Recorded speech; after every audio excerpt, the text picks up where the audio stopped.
CIUT 89.5 FM, the sound of your city. Celebrating 30 years on the FM dial. Stream CIUT or listen to recent shows at www.ciut.fm.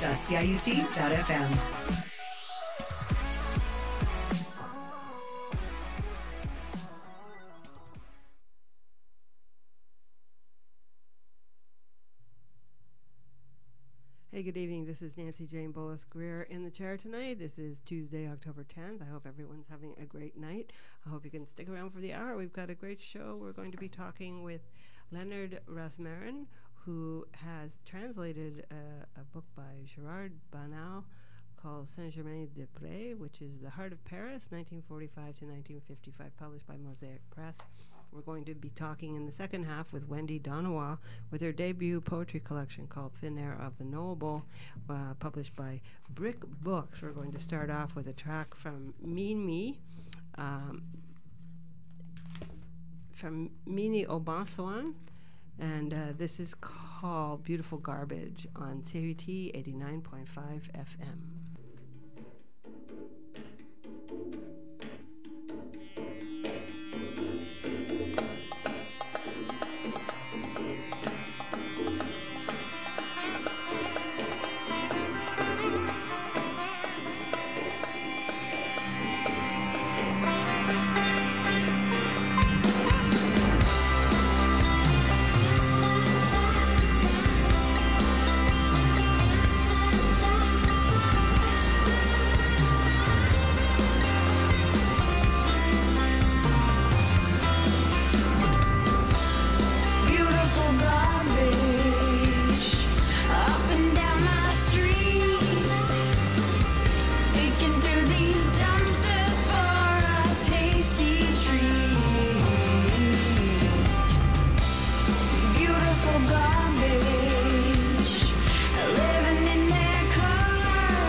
Can populate Mars.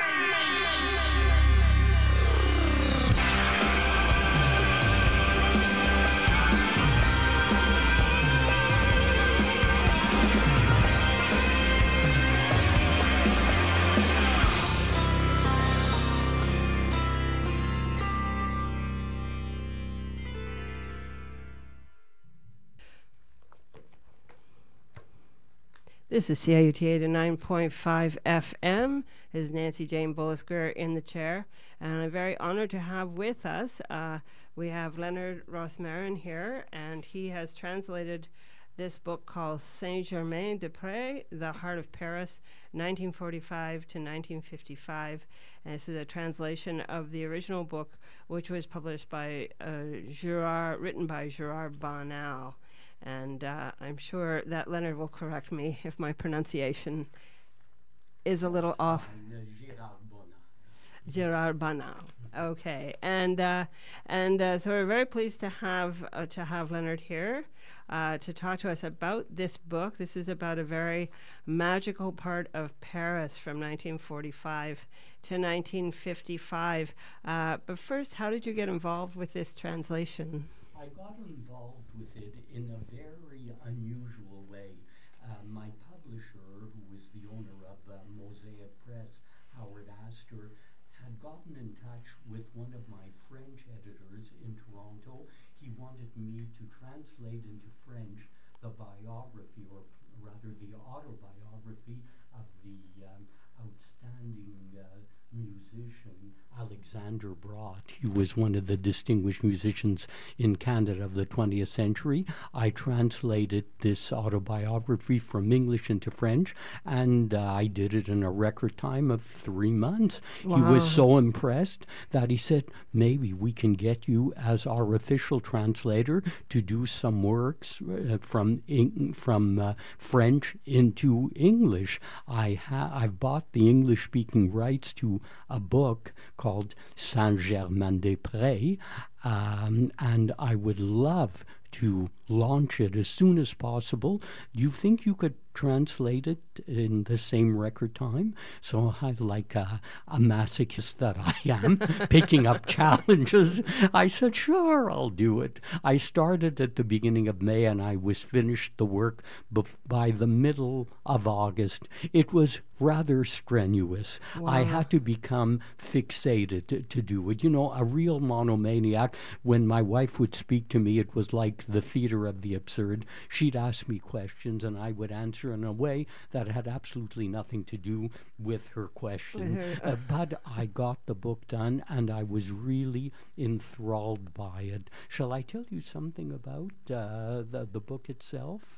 Sure. We can talk a bit about. This is a neighborhood in Paris, just after World War II. Exactly. It's one of the most picturesque areas in Paris. It's on the left bank, and it's called Saint-Germain-des-Prés, which means literally Saint-Germain of the Meadows, because back in the Middle Ages, this area, which is now fully urbanized, was meadows, green meadows belonging to the monks of Saint-Germain, and sheep would graze, flocks of sheep would graze there. It's almost unimaginable. Now, this area of Paris, this neighborhood, looks like a provincial town.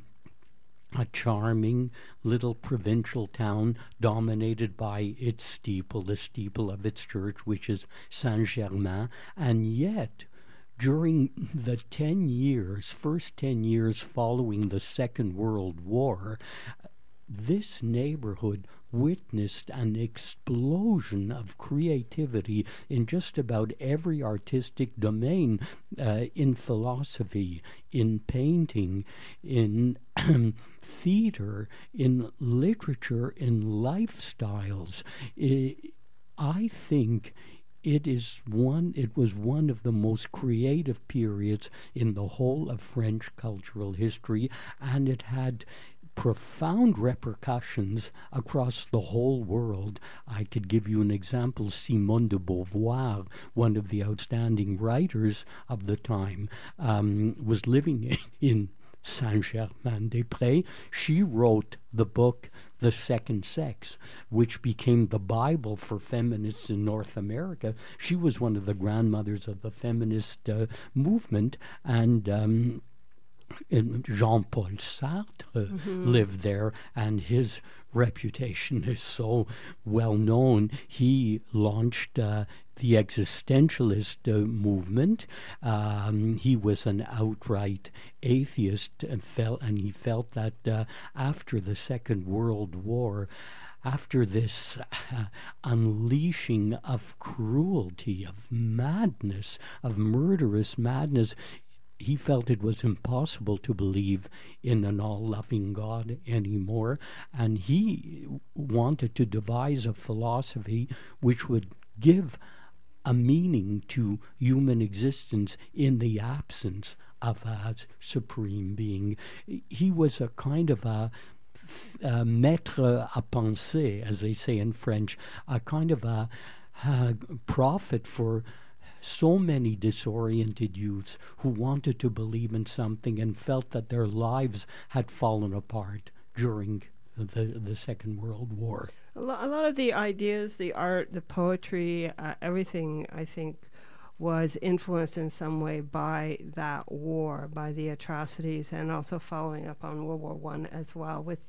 art becoming more abstract, and with the plays, the avant-garde movement that you talk about, Eugene, Ionesco, and other writers, as well as Beckett, and that seemed to all come from sort of a reaction to those horrors. Exactly. It's as though all of the landmarks, the intellectual and moral landmarks, had suddenly been smashed to smithereens in the wake of this madness, this murderous, murdering madness. And these people wanted to grasp something. They wanted to give life a meaning.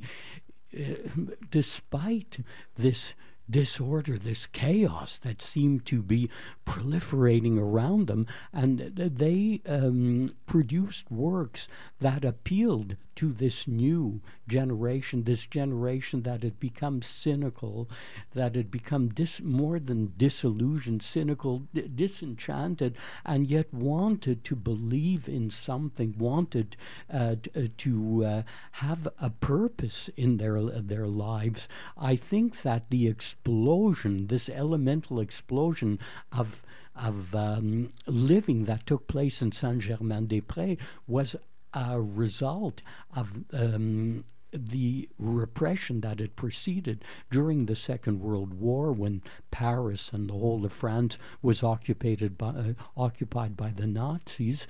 These people were so repressed, they were treated as second-class citizens, even worse, and they were more or less than the Nazi slaves, and if they ever got out of line, the repercussions could be absolutely disastrous. They could be shot. They could be tortured before they were shot. So once the liberation came, there was this yearning to have fun, really to explode. And of course, the tabloid newspapers got hold of it and said that the French youth was being corrupted, that the French youth was being unleashed, and Sartre became a convenient target for their anger, and Sartre was accused of being the corrupter of all these youths, which was totally ridiculous, because the existentialist philosophy believes that man has a responsibility towards himself and towards his fellow man, that even if God is dead, that you can't do anything you want, you can't trample on other people. You can't trample on other people. That's a very valid point. I think too that a lot of people, existentialism is similar to humanism. It is a form of humanism. Absolutely, you're absolutely right. You're dead on. It is a form of humanism because it's an attempt to give meaning to our human condition. Jean-Paul Sartre says that existence precedes essence, that we create our essence through our actions, and we need our personal freedom in order to make choices and to create ourselves. Therefore, the greatest tragedy that can befall man is to be deprived of this freedom to act.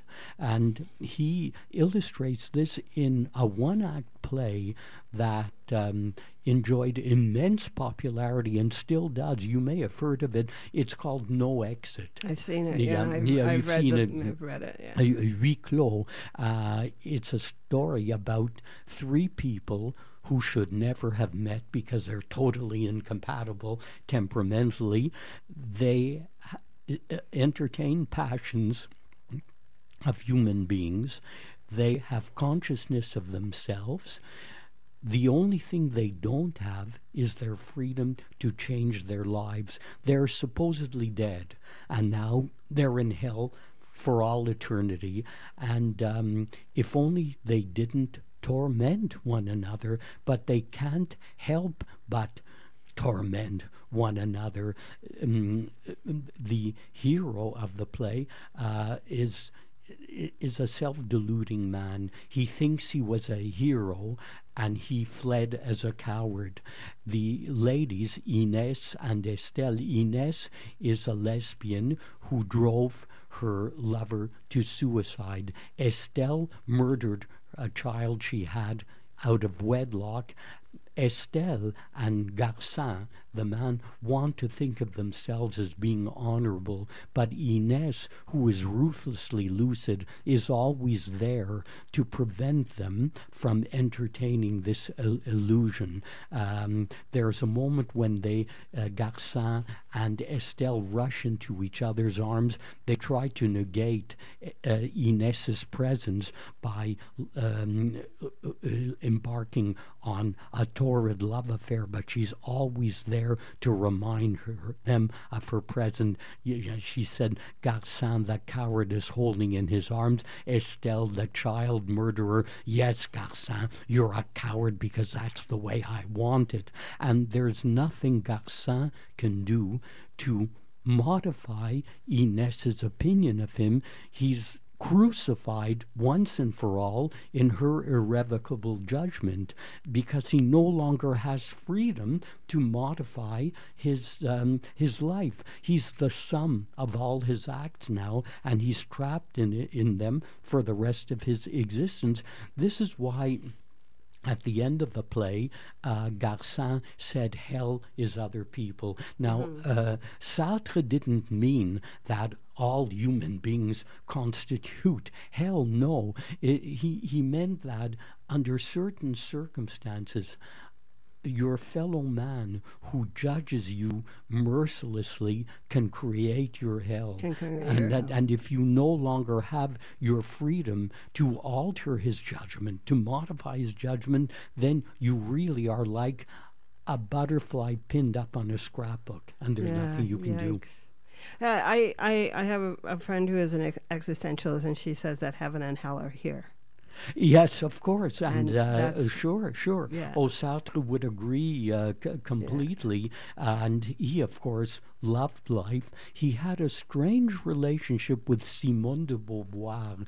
They were like a married couple. They were very close. They were all close to the very end. They each had their love affairs, you know. There was a time when Simone de Beauvoir was very jealous of Sartre's having affairs with some other women. So how did she cope? She wrote a novel in which she had the mistress killed off. And once she killed off the mistress in a work of fiction, she no longer felt any jealousy whatsoever. Now that's interesting. Therapy through art. Therapy through art, yeah.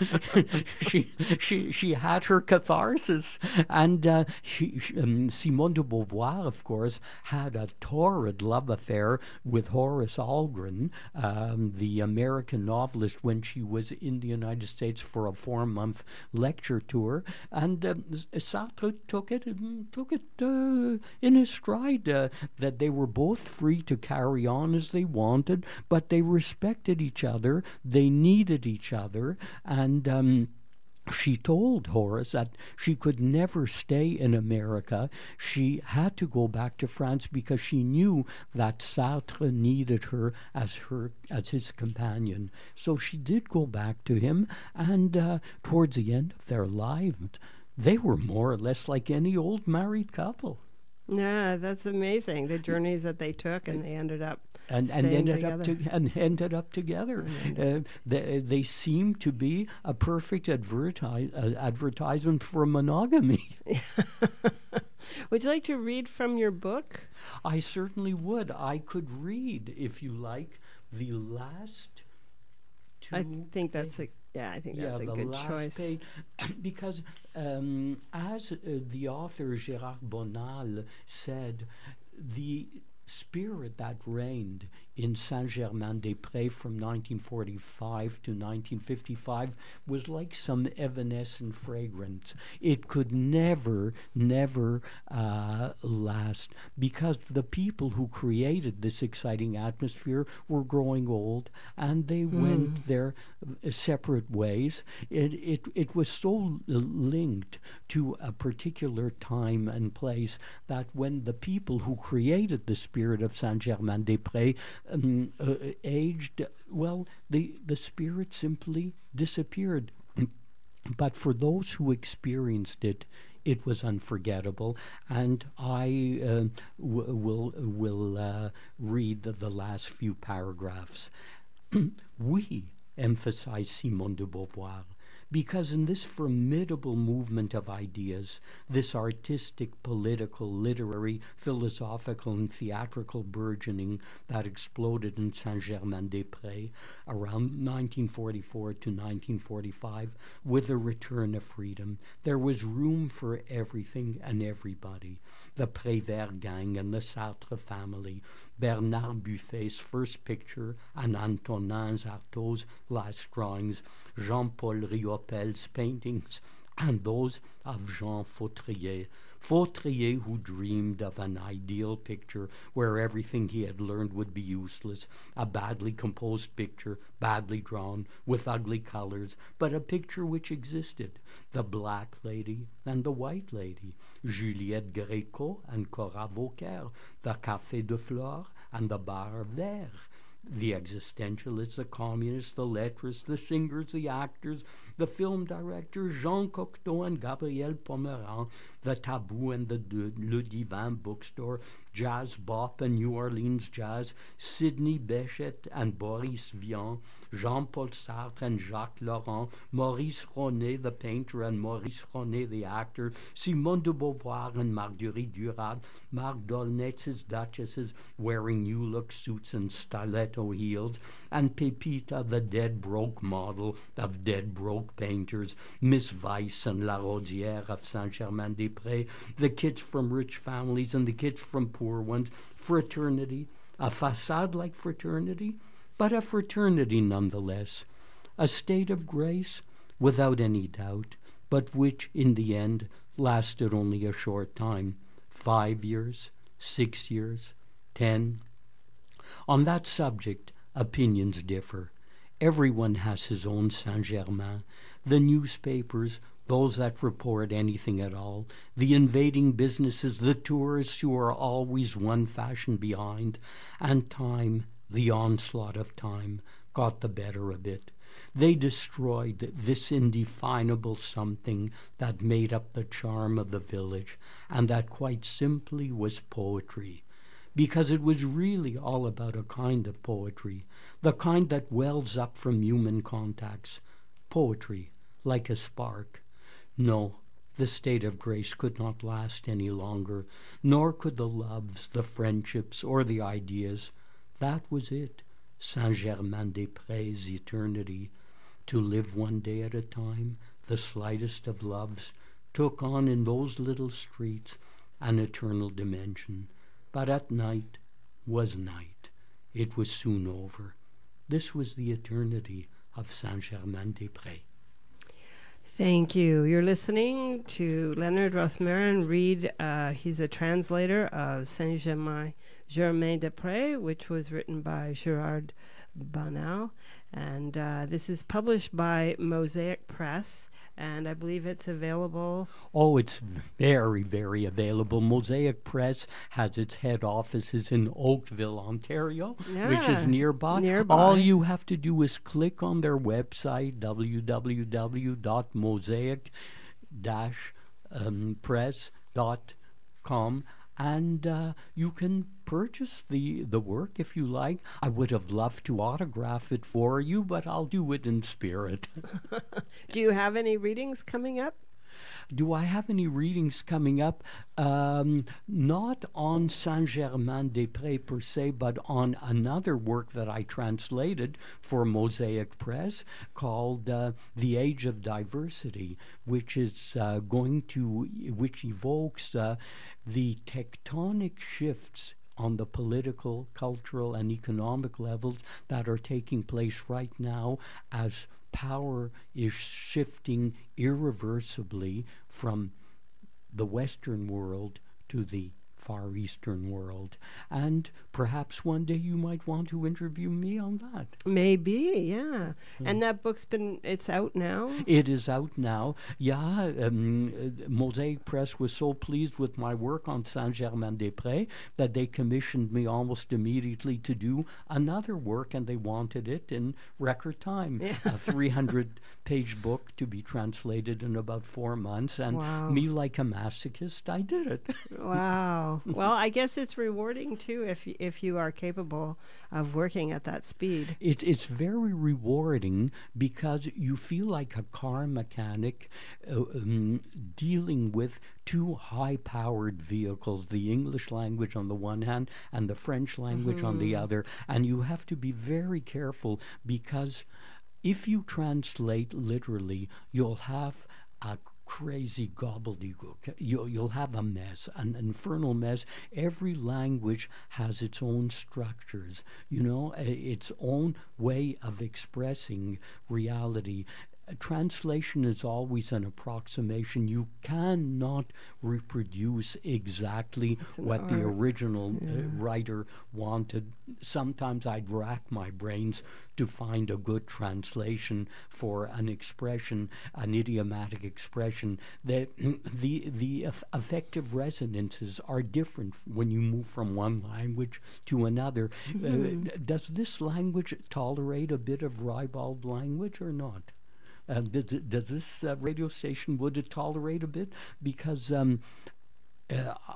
there's a reference to Simone De Beauvoir that Gérard Bonal puts in his book. She was... Should I put out a disclaimer, Leonard? Or I'll take all the blame. No, it doesn't work like that. Okay. This is an all-inclusive language show, and I don't know what Leonard is going to be saying, but just to let you know, to be prepared that there might be some strong language, as it is an all-inclusive language show. Okay. Simone, as Gérard Bonal wrote, Simone de Beauvoir was the target of vicious attacks by macho males after she wrote her book, The Second Sex. She said that so much of what is considered feminine behavior is the result of male chauvinism that has imposed on women certain ways of behaving, and that this has nothing to do with what a woman really is. And she was lambasted by so many men who called her sexually frustrated, and they used a term that was mal baisée. They called her une mal baisée. Now, I could have translated this term simply as sexually frustrated, but that did not convey the coarse connotation contained in mal baisé. I couldn't use the term badly F-U-C-K because that is awkward in English. I used insufficiently screwed. This is CIUT 89.5 FM, and we're speaking with Leonard Rossmarin, who has translated Gérard Bonal's book called Saint-Germain-des-Prés. It's available through Mosaic Press at www.mosaic-press.com, and check out his other translations, which are, I'm sure, posted there as well. So thank you so much. It was a pleasure talking to you. It was a pleasure being here. Thank you for having me, Nancy. You're very welcome. Thank you. We've just been speaking with Leonard Rossmarin, who translated Saint-Germain-des-Prés, which was written by Gerard Banal, and it's The Heart of Paris, 1945 to 1955, and that book is available on Mosaic Press, so please check that out. We're going to take a short break for some PSAs, and we're going to listen to a song from Paris Black, and this is called Take Me Home on CIUT 89.5 FM, and we'll be right back with Wendy Donawa on CIUT 89.5 FM. CIUT 89.5 FM, the sound of your city. Celebrating 30 years on the FM dial. Stream CIUT or listen to recent shows at www.ciut.fm.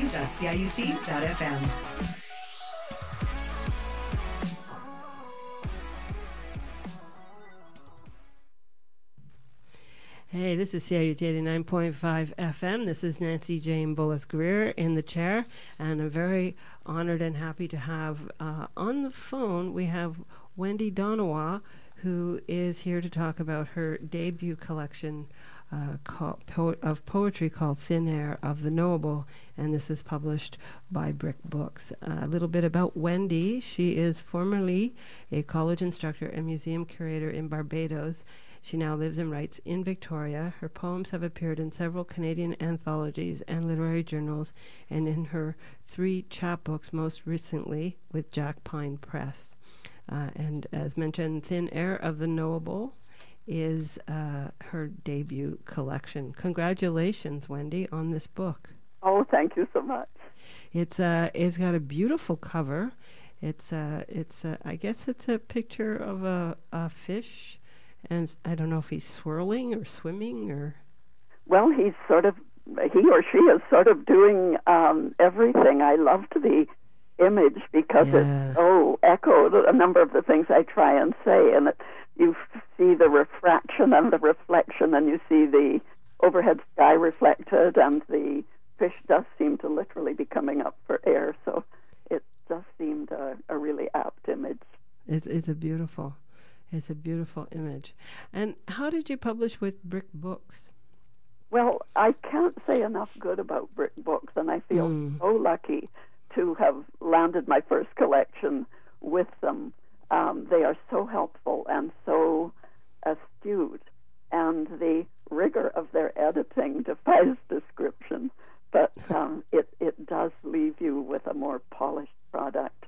I feel very lucky. I was assigned to Barry Dempster, who all their editors are wonderful poets, and Barry is one whose poetry I've always admired. And over a period of 2 or 3 months, actually, I thought I had handed in a really polished manuscript, and Barry had many things to point out. But I think the wonderful thing about the editors there is some editing basically says this is wrong, this is how you should have done it. And I think the Brick editors say this is how you can strengthen and deepen what it is you need to say. So I found that a wonderful learning experience. More constructive. Mm-hmm, mm-hmm. Yeah, I kind of have I don't know about the word wrong when it comes to art. I think that there's a subjective, unless it's really something, but for the most part, I think there's a subjectivity to it, and it's really the author, the poet, who really has the last say, I would think. Yeah, that's very true. Yeah. So how long did it take to write this book? I would say some of the earliest poems started 5, 6, 7 years ago and have been rewritten and reformulated. Most of them, I think, over the last 3 or 4 years. Oh, that's pretty good, actually. It's just for people. I'll just read a blurb from the back of the book. Wendy Donawa's elegiac and incisive debut collection, Thin Air of the Knowable, blends poems of social justice with poems of everyday life. The physical landscapes of her life, West Coast, Caribbean, prairies, ground the poems and often reflect the inner geography of her preoccupations. Wendy is in many ways a political poet, yet manages to put flesh and blood into everything she writes. And I thought that was a good description. And Pamela Porter writes, like the watchmakers of old, Wendy Donawa puts a spyglass to her eye and fixes her vision to the minute, to all that carries on beneath our imperfect sight, world upon world brought into the sharpest focus. Do you rewrite a lot? Oh, I rewrite endlessly. Yeah. There's a huge heap of rejects and, former writings of, I think, almost everything in the book. Do you write every day?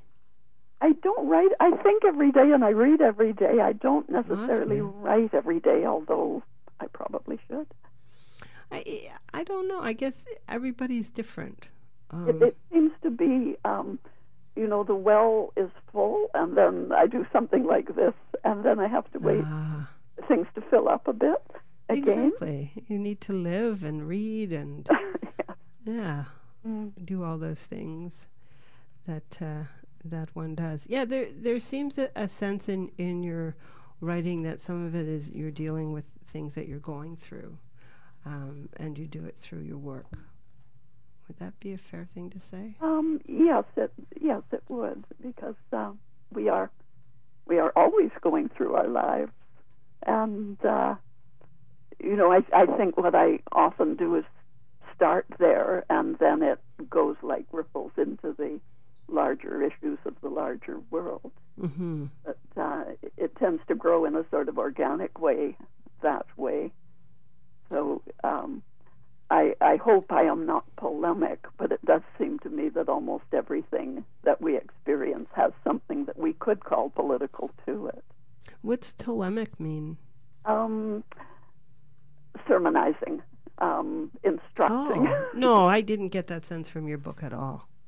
No, there's no, it's not teachy, if that's what that means. No, I love teaching, but I hope I'm not teachy.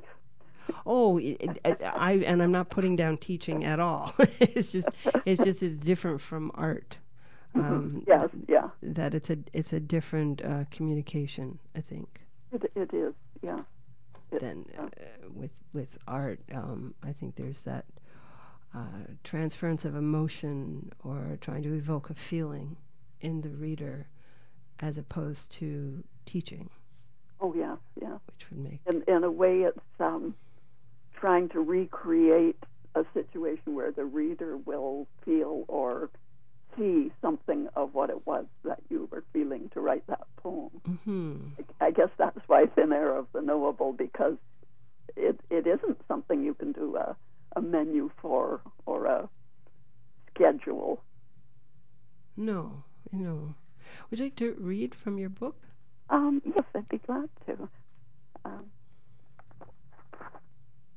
This is CIUT. I have a poem called Tides, and I live on a 6-kilometer inlet, tidal inlet, coming in from the Salish Sea and going up inland. And the area I live in, where the tides go in and out every day, is sort of gritty and quite highly built up now, but it has centuries of settlement and spirit, I would say, from people that have been here long before the settlers. And so that's a bit long-winded, but the poem called Tides is one of a series that looks at various aspects, and the inlet and the bridges across it tend to come into each of the poems. So here, Tides. A moonless chill promised frost as we walked home across the blue bridge, when 2, 3, then 4 sculls slid out along the black water, each with a light on its prow. Not a flambeau, although it flickered like flame, mirrored and shimmered adagio in the dark over the outgoing tide. Doubled stars, a coruscation under the westward moving river of heaven. And we, elated, hurried home to each other's arms, currents of our veins, their tributaries, to unknow for a while how all things under heaven are dragged about, tidal, even the spring and neap of our own lives, or that a tide of young women in their loveliness and in their hundreds has flowed along that highway we call tears, disappeared or washed up as flotsam, as predictably as the earth, turning on its great spindle, drags its cloaks of shining water, or to unknow that, seen from the air, the drift and set of people moving has a certain organic elegance as they flow, Nigerian, Syrian, toward boundaries, and how like a tidal bore military waves crest to send a stronger edge. And finding myself among strangers at a party, adrift among the canapes, I made small talk with a clever man, mannerly, an anesthetist. And when asked, I rashly said, I'm a poet. His handsome face composed itself, a slack tide changing direction, when he said, you know, I've never been able to get my head around that kind of thing. Thank you. You're listening to Wendy Donawa read from her book, Thin Air of the Knowable, published by Brick Books. And that is part of a larger poem called The George Suite, A Cartography of Sorrows. That's a beautiful piece. Thank you. Did you write these sections all at the same time, or was it something that you thought went together? That one, we did walk home one cold winter night and did experience that remarkable, flames going across the water. Mm. And I had a feeling it had to be something more than the aesthetic excitement of seeing that. And I thought a lot about tides, and they're such a metaphor for almost everything that happens in our life and in the world. That's true. And, there's an ongoing concern with the tragic disappearance of all the young women across Canada. And in northern BC, the Highway of Tears, where so many of them have disappeared, and at the same time, the tides of refugees and so forth. And so it was much longer, and I edited it with some discipline, but I tend to sort of write intuitively for a long time, and then I edit it, really chop it to bits. And it seemed that all those things sort of built on each other and then brought back to really how the kinds of insight and imagination that I guess that we associate with creativity are the kind of thing most people don't want to get their heads around. Mm. Yeah, if the brain doesn't work that way. Unfortunately. Yeah, it's true. Yeah, and the moon, I think the moon is associated with the tide as well. Mm-hmm. And it's very much part of creativity. Yes.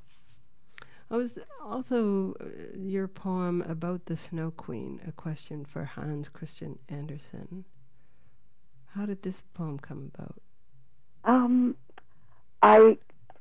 I love the original Hans Christian Andersen's fairy tales. My father had a book printed in 1908.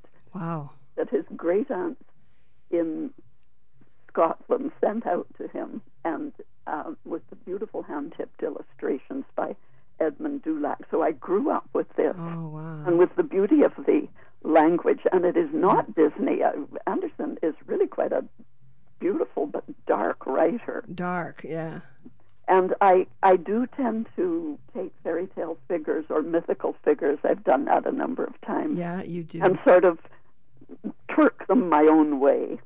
So I did think, I think probably Andersen, given his time, felt he had to take these wild, dark tales, and he always ended up with some good little Christian homily at the end, which just didn't fit with the rest of it. And so I thought, well, what about this girl chasing things, with love, chasing things to the end of the world, and they return and they return from this really psychic journey, fantastic journey in both senses of the word. And they're supposed to be innocent, little know-nothing children again. And after I stopped being a child, I didn't buy it. So that's how that came about. Would you like to read it? Yes, I could read that. Okay, thanks. Just looking for it. Yeah. This is CIUT 89.5 FM, and we're talking to Wendy Donawa about her poetry book called Thin Air of the Knowable, published by Brick Books. This one is about the Snow Queen, a question for Hans Christian Andersen. A girl shuts the door, tiptoes into the world, leaves the walls of her life, sun on the geraniums. So the story goes. Nothing has prepared her for the wind-blasted fields, the river's surge, herself mirrored in the dark, unruly robber girl, surrendered to the wise beast, her face in his rough pelt. But how to track that regal sled hurtling through the night, snow swarming like white bees, wolf shadows skimming the drifts, doors of solstice creaking open, solar winds flung across the stars. What tenacity, her small form clinging to the reindeer's back. What grasp, her love against the vortex of the Snow Queen's will, her glacial embrace, his willing swoon, thrilling terror of surrender. And then to find him amid ice floes, journey's end in his blank, unloving eyes. Her tears thaw shards in his heart, the power of innocence ascendant. So goes the tale. A reverse journey then, faithful beasts, wise crones, the robber girl on her fine stolen steed. Finally, the village in spring bloom, grandmother sitting in the sun. Did the rescued boy close his eyes against this walled life, sun's glare a scarlet map on his eyelids? Did he dream return to icy infinities, to shuddering raptures in the Snow Queen's arms, magnetic curtains of indigo and green, hissing and swishing across the sky? Thank you. You're listening to Wendy Donawa read from her book, Thin Air of the Knowable. I really like that poem. Oh, thank you. It's very vivid. It's a vivid story. Yeah. Even though I've warped it somewhat. It's good. Yeah. So your book is was there any discussion of how the poems were, what order they were going to be in the book? That was a larger task than I'd expected, as I learned that a big heap of poems does not a manuscript make. And in the end, I laid them all out on the floor, and at first I organized them thematically, but many of the themes were overlapping that I had them in 5 sections at first, and I've ended up with just one long section. But what I've tried to do is link them either through an image or a mood, so that, you don't go to something that's darkly humorous to something that's tragic or something that's lyrical. And so, if I have, say, a watery image at the end of one poem, I might have one early in the next poem. Or if there's a particular mood, I try and carry that through, so that although there's quite a lot of change, I don't think there's a sort of gasp of cold water as you move from one into another, and it doesn't relate. So I hope a certain flow with it. Yeah, I didn't feel jarred at any point. I thought it had a good flow to the poems, and I actually thought that they were in sections, but they're not.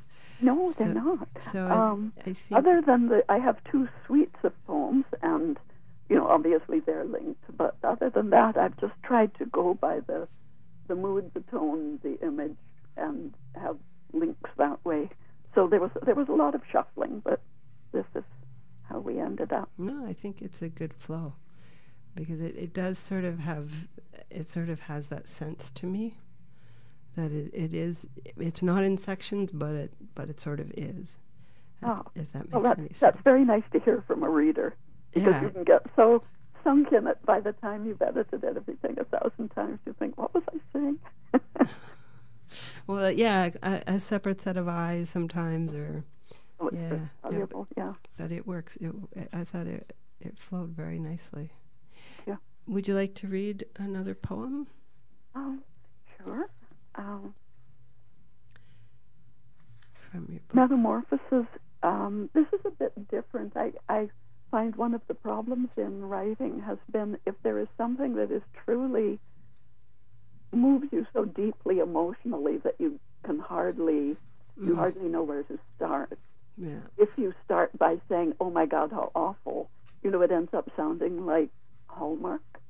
I know what you mean. Yeah. And so you almost have to approach it slantwise. And of course, this is every parent's worst nightmare with a friend of mine. Metamorphosis. They have said goodbye to their boy on his slab, and now they wake early. Wait for a slammed fridge, for too loud music. Grief's ambush lurks in the laundry basket, skulks behind cereal boxes, swivels on hinges. Surely that was a creak on the stairs. Their friend the potter is early in her studio. She will make his urn. She will blend his ashes with the clay body and wedge it to complete malleability. Under her fingers, the spinning clay will rise as though breathing, move up and out, curve to a form of perfect repose, gyre from its still center. It must dry, utterly. Even tears that fell on it must return to the air. In the kiln it will glow and harden for the ages, and when his mother holds it, she will hold his bones in her arms. Listening to Wendy Donawa read from her book, Thin Air of the Knowable. Thank you. There are some poems where you do deal with grief or with diagnosis of cancer throughout the book. That there's, I guess it's part of life. It's a hard part of life. You don't get to live very long before you run into life's challenges. It's joys as well, but the challenges at the time can seem quite overwhelming. And so writing about it is... Yes, you need to let it compost a bit before you can write about it. So, yeah, it needs a time. Yes. Would you like to read another piece? Yes, I could read one which has a little more humor in it, maybe. I wrote this, not that there's anything humorous about the terrible floods that Alberta went through, but this was looking back a year later at one aspect. Kit Kats for the Blessed. My beloved lives down the river valley, edged by escarpments wild above wolf willows and golf club condos. Occasionally, her neighbor's garage opens to an Aladdin's cave of pastel Rubbermaids, stacked up the walls, mitered into corners, even piled on platforms, pulleyed to the ceiling. The neighbor peers kindly over rimless specks, has brought us homemade Saskatoon preserves, although her faith group prescribes stockpiled food only for the righteous.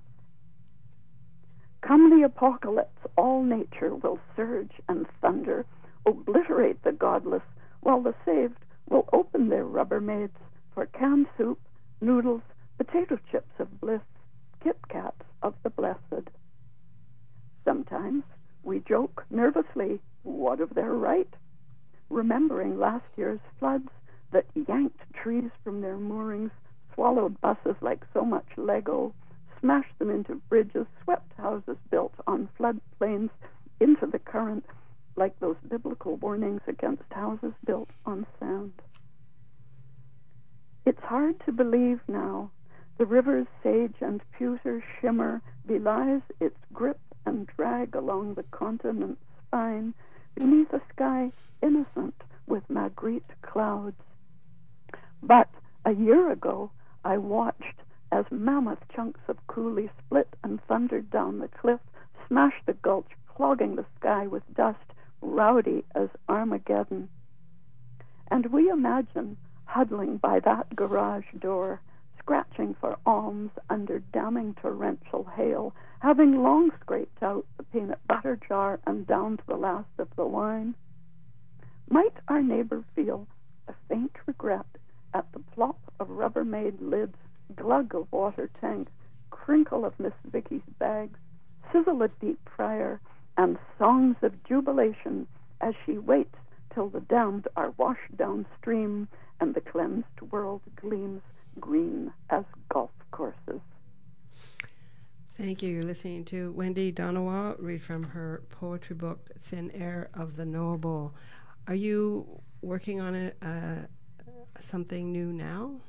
Well, I continue to try and build another heap of poems. It hasn't got quite to where I say this is a manuscript, but it's sort of something you can't not do. And Victoria has a very nice poetry community. It's very encouraging, and Patrick Lane has annual poetry retreats that are quite wonderful, and I've been very lucky in working with Don Mackay. So it's all... oh, nice, yeah. Oh, yes. Those are two great writers. Oh, they're wonderful writers. Yeah. So I feel just very fortunate in who I've run into and what it's encouraged me to try and do. So there's a strong artistic community in Victoria? Yeah, there's a reading series called Planet Earth Poetry, and it's very active. We have lots of, weekly, which I think most reading series don't do, so every week. And also because we're on the soggy West Coast, a lot of people who are on a Canada Council gig and coming across Canada reading, we're the last stop. And so we get all these fine readers as they turn around, and also there are a lot of fine writers in Victoria and on the island and on the coast. So, you don't need to feel isolated, I think. I mean, obviously writing itself is a very isolating activity, but there's a feeling that there's a tribe out there that you belong to. Well, it's good. It's good to have that. It's wonderful to have that. Yeah, I think it's important. You're right. There is a certain solitude to the craft of writing, but then there's a time when it's important to be able to share that or be part of a group. Well, yes, and as we're doing now, in a way. Yeah, that's what we're doing. That's true. It's really great